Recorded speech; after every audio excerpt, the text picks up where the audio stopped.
Hi guys, this is Ramil Asnar from Team Titans and tulungan ko kayo paano natin ibenta or ano tong bago nating mga kits, no, na lumabas kasi maraming nalilito pa. So gumawa ko ng video para syempre mas madali niyong maintindihan. Okay? So meron tayong bagong kit na mas mura and mas affordable para to sa mga nagtitipid. Okay, diba meron tayong 3998, yan yung may tab. Okay, tapos meron tayong 8888, parehong Rambo kits to. Then meron na rin tayong low-end na 4998 na Rambo siya. No, na 8 ways to earn din. Okay, pero syempre may mga catch din, no, kung bakit siya mas mura. Okay, so yun yung papakita ko sa inyo kung ano yung difference nito. So bali meron tayong high-end at low-end na kit. Parang sa Coke, di ba? Merong mga malalaki, merong maliliit. Depende sa size na gusto mo, no? Kung gusto mo pampamilya, gusto mo marami ka uminom, or gusto mo konti lang, just to quench your thirst. Marami pang ibang product na ganyan, no? Katulad ng iPad. Okay? Ang iPad, unang nilabas nila, iPad 1, iPad 2, then naglabas sila ng iPad mini rin. Okay? So, yung mini naman, same din naman yung ginagawa, andun din yung mga application, pero maliit lang yung screen. Okay, so maliit yung screen niya, pero same pa rin, no? Kapag email ka, kapag browse ka na, kapag games ka.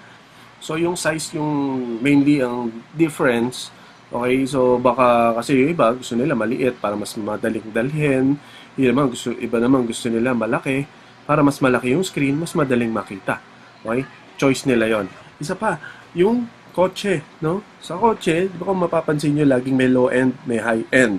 Okay, depende yan sa budget mo. So, syempre, pag kinuha mo ang mga high-end, naku, napakaganda niyan. Kompleto yung features, okay? Power windows, no? Power yung speaker, power yung stereo, yung makina. And pag kinuha mo naman, syempre, mas mura, syempre, mag-settle ka naman dun for less, no? So, para syempre mag-compensate dun sa features, sa price, mababawasan yung mga yon, no? Hindi ganun kaganda pa yung speaker or yung stereo or yung makina, pero tatakbo siya at magagamit mo na rin. No? So, ganun din dito sa V-Mobile. Meron tayong 8888 at meron tayong 4998. Magandang naglabas din si V-Mobile ng ganitong klaseng kit kasi nga naman, syempre, alam ko, karamihan din sa atin, nakaka-encounter tayo ng mga objections na sabihin nila, kulang pang kapital ko or medyo mahal yung pang kapital, wala pa akong ganyan. Okay? So, ang maganda niyan, kahit na-present mo na sa kanya yung 8888 at nakita na niya yung kagandahan ng business natin, at pag ganito ang binigay niya sa inyo na objection, ay meron pa rin kayong isang option na pwede sa kanilang ipakita. Example niyan, no? Kanya, pinakita mo yung 8888 na presentation, yung high friend natin, and sabi sa'yo ng prospect, maganda yung business, pero kulang pa yung ipon ko or hindi ko kaya yung ganyang kalaking halaga pa. Okay? So, ikaw naman, sabihin mo sa kanya, yes ma'am, meron pa kaming isang kit na baka mas magustuhan nyo. No? Ito po yung low-end namin, mas affordable siya, pero hindi lahat ng features ng 8888 ay narito o yung mga makukuha nyo sa 8888. Yung iba po, wala po rito. Okay? Interesado po ba kayo makita to? So, sabi niya, sige, tingnan ko po. Okay? So, pwede mo sa kanyang explain yung lalamanin nitong kit na to. No? So, ito na yung papakita ko sa inyo ngayon. Ito po yung comparison ng dalawang kit natin. No? So, makikita nyo sa 8888 natin na kit, meron po yung kasamang 40 pieces na Tecno user cards. Okay? So, pag nabenta niya yan, 250 times 40, that's 10,000 return of investment. Okay? Sa 888 lang binayaran niya, nakuha niya ang worth ng binili niya is more than 10,000 na. Okay? So, sa 4,998 naman na kit natin, 20 pieces lang yung laman. And green po to. Meaning, yung blue kasi, ito yung My Life Basic ready na to. Actually, nasa Teach Me How to Do Vian. And yung green, ito yung ordinary natin. Okay, yung kasama natin dun sa mga dating kit din natin. So, ito naman pag nabenta mo, 250 times 20, 5,000, no? So, parang halos break-even ka lang. Ang isa pa, wala po itong E+. Yung E+, SM E+ card natin, wala po siyang kasama doon sa 4998. Sa 8888, meron po.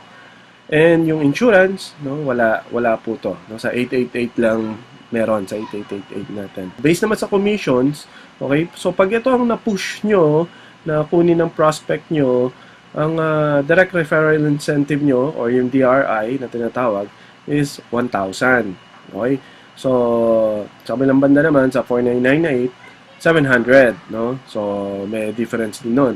Sa SSB, okay, yung subscription sales bonus, ito po yung aakyat sa 9 levels. Okay? Sa 9 levels ng mga team nyo. So, ang kaakyat lang, pag ang pay-in is 4998, aakyat lang is 30 pesos. Okay? Sa 8888, ito yung nakagawian natin na 250. Okay? So, may mga nagtanong din, sabi, forever na ba na 30 lang lagi ang aakyat kahit 888 yung na-pay-in niya? Hindi po. Kanyari, may member siya, no? Sumali siya, 4998 yung kinuha niya, pero yung member niya, ay kinuha is 8888, aakyat po sa kanya. Siyempre, yung DRI, 1,000. Okay, aakyat din sa team niya, 250. Hindi siya forever lock sa 30. Okay, depende kung anong kit yung kukunin. Yung isa pa, load wallet. Okay, so sa 8888, 300 load wallet meron po. Sa 4998, wala po. Okay, so kasi pag nilagyan pa yan, hindi syempre kakasya, no? Kaya nga mas mahal yung isa dahil busog sa laman, no? So ito syempre mga kailangan natin, meron tayong mga alisin. So ito naman, load wallet, madali lang naman mag-karga nito o mag-replenish, no? So yun yung kaibahan, no? So sa RMB naman, okay, ito yung maganda kasi pareho na silang may RMB. Okay?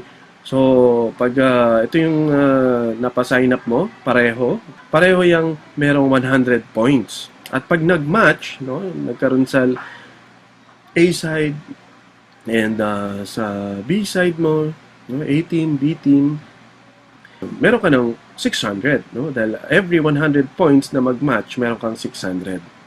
Ganyan po yung real-time matching bonus natin na tinatawag na RMB rin. Ang kagandahan, pareho po ang 8888 at 4998, pareho pong 8 ways to earn. No? So, yan po yung kagandahan yan. Ang difference lang, yung isa, mas maliit yung magiging commission mo pag yun ang na-push mo, and yung isa naman, mas malaki. Okay?